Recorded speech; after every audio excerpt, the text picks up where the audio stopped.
Hi, I'm Dr. Ernie Bowling, Chief Optometric Editor of Optometry Times, and I want to talk to you for just a few minutes about an editorial I just wrote that's titled, Are Optometrists Happy?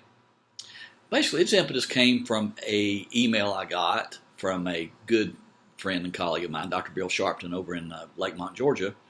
He sent me a copy of an editorial from our sister publication, Ophthalmology Times, written by Dr. Peter McDonald, who is the Chief Medical Editor from Wilmer Eye Institute. And I would say this, that his editorials are worth an optometrist read. He writes very well, and a lot of the points he makes are applicable to both professions. Anyway, in this particular piece, he was taking issue with a Los Angeles Times op-ed piece written by Rich Joseph, who happens to be a combination MBA, MD student at Stanford. In this op-ed piece from the LA Times, Mr. Joseph was contrasting the clinical residencies that he's considering when he graduates, the long hours, the brutal working conditions, the poor hospital cafeteria food, with the environment that these MBA students will be going into when they finish their program. Those of the granola bars and the weight rooms and the nice working environments.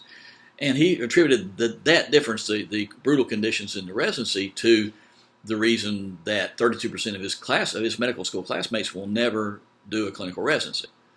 Now, Dr. McDonald, in his op-ed piece in Ophthalmology Times, says that ophthalmology residents who aren't tethered to a hospital room 24/7 usually has a better quality of life than the other residents, and that's why, while other residency programs sometimes go empty or go begging for qualified applicants, most ophthalmology programs are full.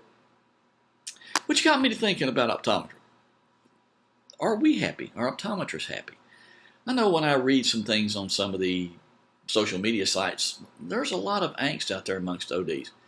And reading that, I wonder, are we happy with your choice of professions? I know for me, it's all a matter of perspective and my point. I worked the first 10 years of my working life in the coal mines. I shoveled coal off a belt for a long period of time. So when I came up out of those shafts all those years ago, it was the greatest thing that ever happened to me. I haven't worked a day since.